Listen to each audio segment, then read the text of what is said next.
నోట్ల రద్దు నిర్ణయాన్ని నిరసిస్తూ దేశవ్యాప్తంగా జరుగుతున్న ఆక్రోశ్ దివస్ లో భాగంగా వామపక్ష పార్టీలు పెద్ద ఎత్తున నిరసనలు తెలుపుతున్నాయి. దీనిలో భాగంగా సూర్యాపేట, యాదాద్రి జిల్లాల్లో నిరసన ర్యాలీలు కొనసాగుతున్నాయి. మరింత సమాచారం మా ప్రతినిధి రామకృష్ణ అందిస్తారు.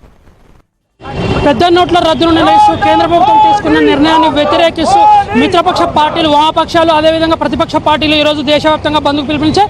అందులో భాగంగా నల్గొండ జిల్లా కేంద్రంలో కమ్యూనిస్టు పార్టీ ఆధ్వర్యంలో పెద్ద ఎత్తున నల్గొండ పట్టణంలో నిరసన ర్యాలీ నిర్వహిస్తూ క్లాక్ టవర్ సెంటర్లో కేంద్ర ప్రభుత్వం సంబంధించిన ప్రధానమంత్రి నరేంద్ర మోడీ దిష్టిబొమ్మను కూడా దగ్ధం చేసే కార్యక్రమానికి ఇక్కడ రావడం జరిగింది. ప్రధానంగా పెద్ద నోట్ల రద్దుతో సామాన్యులు తీవ్ర ఇబ్బందులు పడుతున్నారని, ఈ క్రమంలోనే సామాన్యుల కష్టాలు తీర్చే దిశగా ప్రభుత్వం చర్యలు తీసుకోవడానికి తీవ్రంగా నిరసిస్తూ కూడా వారు ఇక్కడ నిరసన ప్రదర్శన చేస్తున్న పరిస్థితి ఉంది. దీనికి సంబంధించి సిపిఎం జిల్లా కార్యదర్శి ముదిరెడ్డి సుధాకర్ రెడ్డి గారు, అదేవిధంగా ఇతర నాయకులు ఉన్నారు. చెప్పండి, ఆక్రోశ్ దివస్ అంటే కేంద్ర ప్రభుత్వం తీసుకున్న నిర్ణయాన్ని అసలు ఎందుకు వ్యతిరేకిస్తున్నారు? ఏ రకమైన చర్యలు తీసుకుని ప్రజలకు న్యాయం చేయాలని కోరుతున్నారు?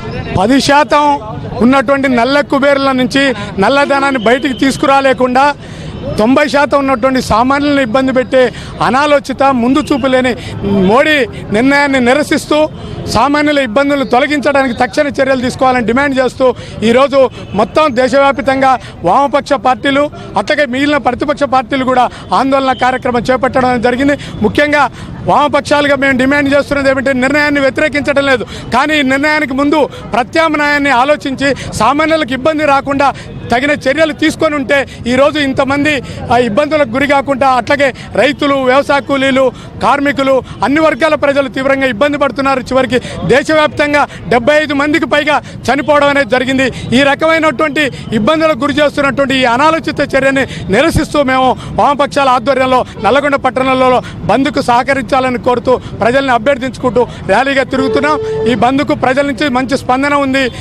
ఎట్టి పరిస్థితుల్లో ఈ నిర్ణయాన్ని ప్రత్యామ్నాయం ఆలోచించాలి, సాధారణ ప్రజలు ఇబ్బంది పడకుండా చర్యలు తీసుకోవాలని ఈ సందర్భంగా ప్రజల నుంచి అభిప్రాయం బలంగా వ్యక్తం అవుతున్నది. ఆ రకంగా ఈ నిర్ణయాన్ని ఇప్పటికైనా పునరాలోచించి తగిన విధంగా ప్రజలకు ఇబ్బంది లేకుండా చూడకపోతే మేము ఈ ఉద్యమాన్ని మరింత ఉధృతం చేస్తామని ఈ సందర్భంగా కేంద్ర ప్రభుత్వాన్ని హెచ్చరిస్తా ఉన్నాం. ముఖ్యంగా చెప్పండి, ప్రధానమంత్రి తీసుకున్న నిర్ణయాన్ని దేశవ్యాప్తంగా సమర్థిస్తున్నారని చెప్పి బీజేపీ నేతలు చెప్తున్నారు. దీన్ని ఏ రకంగా చెప్తారు? ప్రధానమంత్రి నిర్ణయం మంచిదే అనేది కాకుండా పెద్ద నోట్లు తీసుకొచ్చి చిన్న నోట్లతో బతికే చిన్న పేదల్ని, చిన్న రైతుల్ని, కూలీల్ని, చిన్న వ్యాపారుల్ని చాలా ఇబ్బందులకు గురి చేసే పద్ధతుల్లో ఈ ప్రభుత్వం చర్యలు ఉన్నాయి. దూరదృష్టి లేకుండా, ముందు ఆలోచన లేకుండా వచ్చిన చర్య.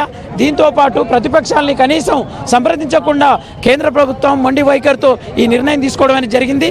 దీని మీద పెద్ద ఎత్తున దేశవ్యాప్తంగా 190% ప్రజలు వ్యతిరేకిస్తూ ఉన్న పరిస్థితి ఈ సందర్భంగా స్పష్టంగా కనబడుతుంది. ప్రభుత్వం వ్యతిరేకతను దృష్టిలో ఉంచుకొని వెంటనే చిన్న నోట్ల నుండి వచ్చే సమస్యను పేదల నుండి తగిన విధంగా సహకరించాల్సిన అవసరం ఉందనేది కూడా ఈ సందర్భంగా డిమాండ్ చేయడం అనేది జరుగుతూ ఉంది.